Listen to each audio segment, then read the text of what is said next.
नमस्कार, स्वागत है आपका एबीपी न्यूज में। आपके साथ मैं अखिलेश आनंद हूं। शुरू हो चुका है ऐलान जंग। ऐलान जंग मतलब चुनावी राज्यों की हर खबर इस बुलेटिन में आप जानते हैं। बारीकी बताते हैं आपको, विश्लेषण आपके सामने रखते हैं, तमाम जानकारियां हम आप तक पहुंचाते हैं। और आज इस बुलेटिन की शुरुआत करेंगे मध्य प्रदेश से आ रही खबर के साथ। दरअसल मध्य प्रदेश में वोटिंग के अब सिर्फ 3 दिन बचे हैं। चुनाव प्रचार आखिरी दौर में है। ऐसे में सभी पार्टियों के बड़े नेताओं ने पूरी ताकत झोंक दी। बीजेपी की ओर से खुद प्रधानमंत्री मोदी ने आज भी मोर्चा संभाला, तो कांग्रेस की ओर से राहुल गांधी ने अलग अलग रैलियों में दोनों नेताओं के बीच जबरदस्त जुबानी जंग हुई है। ये बीजेपी की ऐसी आंधी चली है कि कांग्रेस का तंबू उखड़ जाएगा। आप किसी भी युवा से पूछो क्या करते हो, यह जवाब मिलता है, कुछ नहीं करते।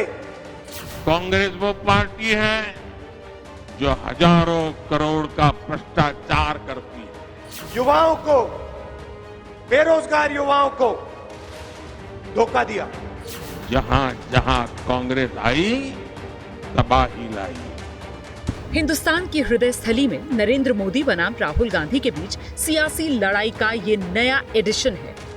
6 शामला हिल्स के लिए दोनों नेताओं के बीच जबरदस्त वाकयुद्ध चल रहा है। प्रधानमंत्री नरेंद्र मोदी झाबुआ से लेकर शाहजहांपुर और बैतूल में भीड़ के बीच खड़े होकर बेहिसाब तीव्रता के साथ कांग्रेस नेता पर शाब्दिक प्रहार कर रहे हैं। कांग्रेस के एक महाज्ञानी इन दिनों भोपाल में, मध्य प्रदेश में आते रहते हैं। नाम लिए बगैर राहुल गांधी पर नरेंद्र मोदी जुबानी नश्तर चला रहे थे। शाहजहांपुर से पहले जब वो बैतूल में थे, तब उन्होंने कांग्रेस नेता के केदारनाथ दौरे का जिक्र कर अटैक किया। कांग्रेस ने हार मानकर खुद को भाग्य भरोसे छोड़ दिया है। अब साधु महात्माओं के पास दोहरे धागे के लिए जा रहे हैं। पीएम मोदी के शब्द शब्द में तलखी थी। उनके शब्दबाण सीधे उन राहुल गांधी की ओर थे जिन्होंने मध्य प्रदेश की सत्ता बीजेपी से छीनने के लिए पूरी ताकत लगा दी है। एक महाज्ञानी कांग्रेस के कह रहे थे कि आप सबके पास made in China mobile phone होता है। अरे मूर्खों के सरदार, किस दुनिया में रहते हैं ये लोग? कांग्रेस के नेताओं को अपने देश की उपलब्धियां न देखने की मानसिक बीमारी हो गई है। आज भारत दुनिया में मोबाइल फोन का दूसरा सबसे बड़ा निर्माता है। दरअसल राहुल गांधी ने मध्य प्रदेश के हरदा में बीजेपी पर मेड इन चाइना वाला प्रहार किया था। आप मोबाइल फोन के पीछे देखो, शर्ट के पीछे देखो, जूते के नीचे देखो, मेड इन चाइना दिखेगा। हम सही बात ना? आपने कभी किसी कैमरा के पीछे, शर्ट के पीछे मेड इन मध्य प्रदेश देखा है? नहीं देखा। ये हम करना चाहते हैं। राहुल गांधी के इसी बयान पर पीएम मोदी ने 24 घंटे के भीतर उसी अंदाज में पूरी क्षमता के साथ पलटवार किया। हालांकि राहुल गांधी की भी आक्रामकता में रत्ती भर कमी नहीं आई। पीएम मोदी बोल रहे थे, कमोबेश उसी वक्त उन्होंने फिर से बीजेपी और मोदी पर शब्द बाण बरसाए। हम बीजेपी से लड़ते हैं। कर्नाटक में हमने इनको मार के भगाया है, हिमाचल प्रदेश में मार के भगाया है, मध्य प्रदेश में प्यार से मारकर हमने इनको भगाया। नफरत के साथ नहीं। देखो हम नफरत के बाजार में मोहब्बत की दुकान खोलते हैं। जिस हिंदी पट्टी में चुनाव हो रहा है, वहाँ कांग्रेस की तैयारी का अंदाजा पीएम मोदी को अच्छी तरह है। यही वजह कि सियासत के ग्रैंड मास्टर की तरह उन्होंने 2.5 घर चल दिया। आदिवासी समाज के विकास के लिए 24,000 करोड़ रुपए की एक बहुत महत्वपूर्ण योजना भी केंद्र सरकार शुरू करने जा रही है। पीएम मोदी भले ही झारखंड में हो, मगर उनके लक्ष्य पर मध्य प्रदेश, छत्तीसगढ़ और राजस्थान है, जहां आदिवासियों की बड़ी आबादी है। छत्तीसगढ़ में 31% आदिवासी आबादी है, जिनके लिए 32% यानी 29 सीट आरक्षित है। मध्य प्रदेश में 21% आदिवासी हैं, उनके लिए 20% यानी 47 सीट रिजर्व है। राजस्थान में 13.48% आदिवासी हैं, उनके लिए 12.5% यानी 25 सीटें रिजर्व हैं। मिजोरम में तो 98% आदिवासी आबादी, वहाँ वोटिंग हो चुकी है। जाहिर है 3 राज्यों में चुनाव के बीच जनजातीय गौरव दिवस मनाने की शुरुआत कर पीएम मोदी मिशन आदिवासी को आगे बढ़ा रहे हैं। क्रिकेट की एक शब्दावली है स्लॉग ओवर। मध्य प्रदेश की अगर बात की जाए, एमपी के चुनाव में स्लॉग ओवर में बीजेपी और कांग्रेस ताबड़तोड़ प्रचार कर रही है। वहीं मैदान में एसपी, बीएसपी और आम आदमी पार्टी भी ताकत झोंकती नजर आ रही है। अखिलेश यादव से लेकर अरविंद केजरीवाल और मायावती के शब्द बाण बीजेपी के साथ साथ कांग्रेस पर भी बरस रहे हैं। 5 राज्यों के जिस चुनाव को 2024 का सेमीफाइनल समझा जा रहा था, वो अब इंडिया गठबंधन के भविष्य को भी सवालों में खड़ा कर रहा है। ओबीसी कितने हिंदुस्तान में? कोई नहीं दे सकता। तो मैं ये कह रहा हूं कि अब वो समय आ गया है कि हमें हिंदुस्तान का एक्सरे करना है। जिस समय एक्सरे होना था वो एक्सरे का समय था। आज सीटी स्कैन है, एमआरआई मशीन है, बीमारी और बड़ी हो गई है। जिस गठबंधन के सहारे विपक्ष पीएम मोदी के विजय रथ को रोकने का दम भर रहा था, चंद महीनों में उसी इंडिया गठबंधन का सियासी एक्सरे, सिटी स्कैन और एमआरआई होने लगा है। दरअसल ओबीसी के मुद्दे पर राहुल फ्रंट फुट पर बैटिंग कर रहे हैं और जातीय जनगणना का शॉट मार रहे हैं। राहुल की इस सियासी बैटिंग पर अखिलेश की राय पूछी गई तो उन्होंने इतिहास के पन्नों को पलटकर राहुल गांधी को आईना दिखा दिया। एक्सरे होना था वो एक्सरे का समय था। आज सीटी स्कैन है, एमआरआई मशीन है, बीमारी और बड़ी हो गई है। जो लड़ाई लड़नी चाहिए थी उस समय, अगर उस समय ही समाधान हो गया होता तो शायद समाज में इतनी बड़ी खाई नहीं होती। जब एक्सरे करना था तब एक्सरे किया नहीं तो बीमारी बढ़ गई। आज एमआरआई, सीटी स्कैन की जरूरत है। मुझे उम्मीद है कि जब कभी भी समाजवादियों को मौका मिलेगा, सबसे पहले जातीय गणना कराई जाएगी। कांग्रेस वो पार्टी है जिसने आजादी के बाद जातीय गणना नहीं कराई।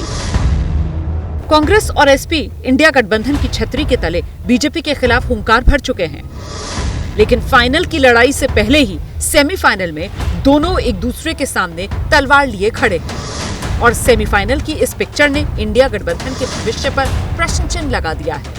इंडिया गठबंधन कैसे चलेगा? ऐसे इंडिया गठबंधन आगे देखा जाएगा। मध्य प्रदेश में अखिलेश यादव ने पूरी सियासी ताकत झोंक रखी है।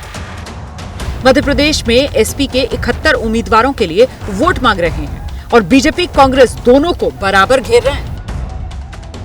ये कांग्रेस के लोग बीजेपी से मिले हुए लोग हैं। ये जो बीजेपी से मिले हुए, देखिए, अगर मुझे पता होता कि समाजवादी पार्टी को प्रदेश स्तर पे गठबंधन नहीं कर रहे हैं, मैं कमलनाथ जी के पास अपनी पार्टी के लोगों को नहीं भेजता और मुझे ये भरोसा होता कि कांग्रेस पार्टी के लोग धोखा देंगे तो मैं उनकी बात पे भरोसा नहीं करता। दरअसल साल 2018 में कांग्रेस की सरकार बनने में समाजवादी पार्टी के एक विधायक ने कमलनाथ का साथ दिया था। ऐसे में अखिलेश यादव को उम्मीद थी कि इस बार कम से कम 6 सीटें उनको दी जाएंगी क्योंकि वे इंडिया गठबंधन का हिस्सा है, मगर कमलनाथ ने उल्टा अखिलेश यादव को भाव तक नहीं दिया और इसीलिए अखिलेश यादव गुस्से से लाल। मध्य प्रदेश में भले ही एसपी का सीमित जनाधार हो, लेकिन उसकी उपस्थिति नंबर्स को जरूर प्रभावित कर सकती है। 2018 विधानसभा चुनाव में समाजवादी पार्टी को 1.30% वोट मिले। समाजवादी पार्टी ने 1 सीट जीती, जबकि 5 सीटों पर उसके उम्मीदवार दूसरे नंबर पर थे।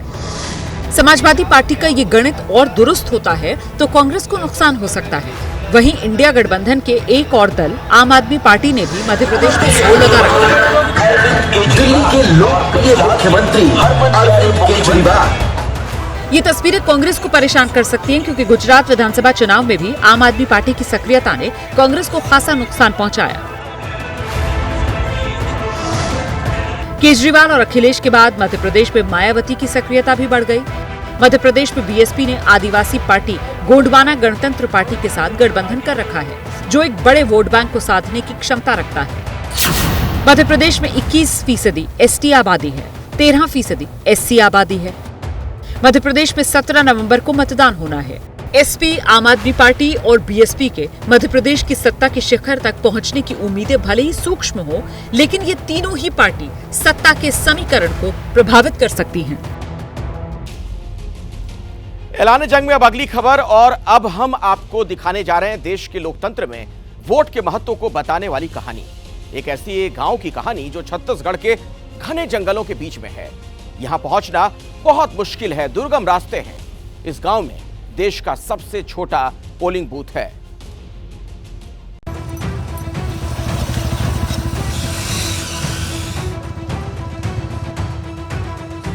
लोकतंत्र में एक एक वोट के मूल्य का एहसास कराती ये तस्वीर छत्तीसगढ़ से आई है।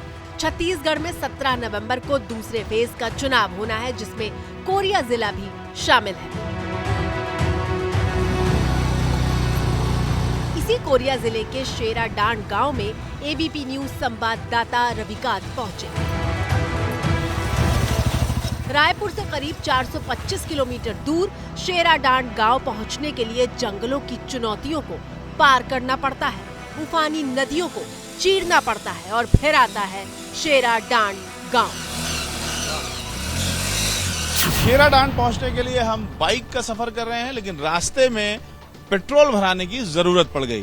पेट्रोल पंप तो यहाँ है नहीं, तो इस तरीके की जो घर हैं वो यहाँ पर एक तरीके से सेवा करते हैं। आसपास के जो लोग जिनको बहुत जरूरत पड़ती है उनके लिए आधिकारिक रूप से ये पेट्रोल रखते हैं और लोगों को देते हैं। इमरजेंसी की जरूरत में इस बीहड़ इलाके में खासतौर से अगर दूरी की बात करें, दुर्गम इलाका कहें तो दुर्गम इलाका है ये, और यहाँ पर पेट्रोल पंप नहीं है, तो इस तरीके से घरों में पेट्रोल रखे जाते हैं। और अब हम अपनी बाइक में हमने पेट्रोल डलाया है और पेट्रोल डलाकर आगे बढ़ रहे हैं। शेराडांड गांव में सिर्फ 3 परिवार रहते हैं, जिनकी कुल आबादी 12 है और इनमें से सिर्फ 5 वयस्क हैं, यानी मताधिकार के योग्य। यानी ये सिर्फ देश का सबसे छोटा बूथ ही नहीं है, बल्कि देश का वो पहला बूथ है जहां मतदान 100% होता है।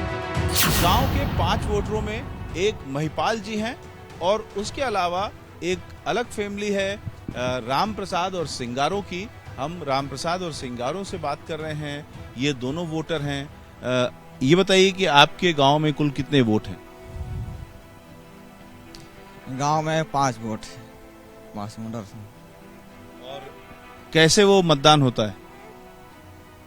तो उधर से आते हैं, ट्रैक्टर में आते हैं, वाला में। कितने लोग आते हैं? 12 जन आते हैं। 12 लोग चुनाव आयोग से आते हैं। आप लोगों के चुनाव वाले आते हैं, 12 से चुनाव वाले। तो क्या क्या करते हैं आप? आकर ही रुकते हैं। तो आप लोग हर बार मतदान करते हैं? हर साल हर जब मतदान होता है? जी सर, हर प्रवासी वोट डालते हैं। और इन 5 लोगों के मताधिकार को फिर से सुनिश्चित करने यहाँ निर्वाचन आयोग के कर्मचारी पहुँचे हैं, जिनकी संख्या 12 है।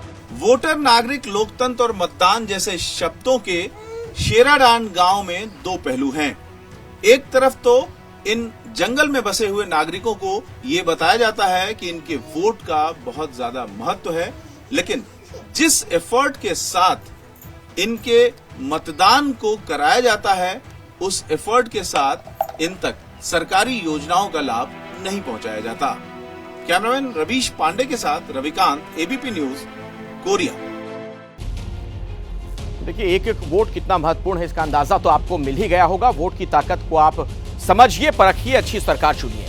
अब हम आपको मध्य प्रदेश के उस करोड़पति उम्मीदवार से मिलवाएंगे जो संपत्ति के मामले में टॉप पर है, जिन्हें पिछले 2 बार से रतलाम शहर की जनता जीतकर विधानसभा भेज रही है और इस बार वो हैट्रिक लगाने के लिए चुनावी मैदान में है।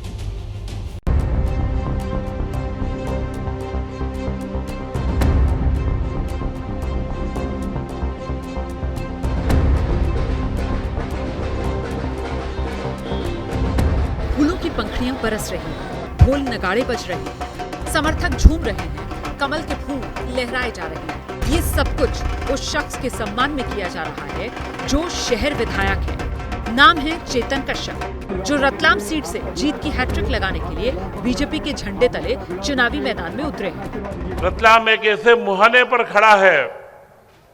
इस 10 सालों में हमने जो कार्य करे हैं वो सारे कार्य आपके सामने हैं। चेतन कश्यप की चर्चा पूरे मध्य प्रदेश में है। सिर्फ इसलिए नहीं कि उनके लिए वोट मांगने प्रधानमंत्री नरेंद्र मोदी रतलाम पहुंचे, बल्कि इसलिए क्योंकि उनकी आंतरिक पहचान ये है कि चेतन कश्यप मध्य प्रदेश के सबसे अमीर कैंडिडेट हैं। रिपोर्ट्स के मुताबिक चेतन कश्यप की कुल संपत्ति 296 करोड़ रुपए है। 2 कार, 266 ग्राम सोना और 3.5 किलो चांदी के मालिक खुद चेतन कश्यप है। नगद तो सिर्फ 47,000 रुपए चेतन कश्यप के पास है, मगर जमीन और घरों के कई कागजात हैं। इसके अलावा इनकी फैक्ट्रियां चलती हैं, स्कूल चलते हैं। इसी महलनुमा घर में रतलाम शहर के विधायक चेतन कश्यप रहते हैं। अगर उनकी संपत्ति में परिवार की संपत्ति जोड़ दी जाए तो कुल आंकड़ा 337 करोड़ रुपए पहुंचता है। मध्य प्रदेश में अमीरी के मामले में चेतन कश्यप 296 करोड़ रुपए के साथ टॉप पर। दूसरे नंबर पर 242 करोड़ की संपत्ति के साथ विजय राघवगढ़ के बीजेपी कैंडिडेट संजय पाठक। तीसरे नंबर पर 217 करोड़ की संपत्ति वाले इंदौर के कांग्रेस कैंडिडेट संजय शुक्ला। चौथे नंबर पर 212 करोड़ की संपत्ति के साथ तेंदुखेड़ा के कांग्रेस उम्मीदवार संजय शर्मा। जबकि 5वें नंबर पर भी कांग्रेस के ही बैतूल से कैंडिडेट निलय विनोद डागा हैं, जिनकी संपत्ति 177 करोड़ की है। रतलाम शहर के विधायक चेतन कश्यप के कामकाज को लेकर जनता के बीच मिश्रित प्रतिक्रिया है। देखिए, अमीर है, ये 2 अरब संपत्ति के मालिक भी है, लेकिन रतलाम के लोगों को अगर रोजगार अगर नहीं मिलता है तो ये हमारे लिए अमीरी इनके लिए कोई मायने रखती है। तो मतलब रतलाम में काम किया उन्होंने, सबको दिख रहा, मतलब इतने सालों से जो काम उन्होंने करा है, अच्छा विकास करा रहे हैं वो रतलाम में, युवाओं के लिए भी अच्छा काम कर रहे हैं। बस एक जो तकलीफ है उनसे, वो ये है कि उनसे मिलना बहुत मुश्किल हो जाता है। 2 दफा विधायक चैतन्य कश्यप बने, उसके बाद भी इन्होंने नगर में ध्यान नहीं दिया। दिलीप नगर से लेकर उकाला रोड का जो रोड आज भी वैसे ही खंजर पड़ा हुआ है। नेता होता है, वो शहर का विकास कर रहा है। अपने शहर में चारों तरफ उन्होंने 4 लेन रोड का निर्माण किया है, अच्छे कार्य कर रहे हैं वो। 2 बार के विधायक चेतन कश्यप को लेकर जनता के बीच अलग अलग राय है। इन्हीं लोगों के बीच लगातार 2 बार जीतने के बाद तीसरी बार चेतन कश्यप चुनावी मैदान में। एक बार फिर से आपका स्वागत है। ऐलान जंग आप देख रहे हैं और अब आपको हम मध्य प्रदेश लिए चलते हैं। इंदौर में दरअसल आज प्रधानमंत्री मोदी का रोड शो होगा। पीएम मोदी बड़ा गणपति चौक से राजवाड़ा चौक तक ये रोड शो करने वाले हैं। इंदौर, जिसे कि मिनी मुंबई भी कहते हैं, आज वहां पर सरगर्मी बहुत ज्यादा तेज है। जिस तरीके से प्रधानमंत्री मोदी का रोड शो होना है, और आपको बता दें कि इंदौर 1 वो विधानसभा क्षेत्र जहां से बीजेपी के हैवीवेट कैलाश विजयवर्गीय विधानसभा का चुनाव लड़ रहे हैं। कुछ ही देर में प्रधानमंत्री मोदी का ये रोड शो वहां पर शुरू होने वाला है। तो मिशन मध्य प्रदेश पर प्रधानमंत्री मोदी खुद इस बार प्रचार की कमान उन्होंने अपने हाथों में ली हुई है। लगातार रैलियां कर रहे हैं, रोड शो कर रहे हैं, और कुछ ही देर में इंदौर में प्रधानमंत्री मोदी का यह रोड शो शुरू हो जाएगा। और ये तस्वीरें भी आनी शुरू हो गई हैं। आप देख सकते हैं प्रधानमंत्री मोदी का आगमन वहां पर हो चुका है और अब रोड शो ये शुरू होने वाला है इंदौर में। इंदौर की सड़कों पर प्रधानमंत्री मोदी का यह काफिला निकलेगा और जनता को एक तरीके से लुभाने की कोशिश। तो आप देख सकते हैं किस तरीके से मध्य प्रदेश में सियासी सरगर्मी लगातार जारी है। बीजेपी हो, कांग्रेस हो, दोनों तरफ से पूरा जोर लगाया जा रहा है। और इन तस्वीरों में आप देख रहे हैं प्रधानमंत्री मोदी वहां पहुंच गए हैं जहां से रोड शो की शुरुआत होनी है। दरअसल इसे बड़ा गणपति चौक कहते हैं, जहां से यह रोड शो शुरू होना है और राजवाड़ा चौक तक यह रोड शो चलेगा। जैसे ही घड़ी का काटा दोपहर 2:30 पे आए, बबीता जी का दिल सास बहू साजिश के लिए मचल जाए। और ये है इनकी बहू, पूरे दिन ऑफिस की टेंशन हो जाए गॉन जब ये करें अपना फेवरेट शो फ्री टाइम पे ऑन। इनकी तरह आप भी देखिए अपना फेवरेट शो अपने टाइम पर और डाउनलोड कीजिए एबीपी लाइव ऐप अपने स्मार्ट टीवी पर।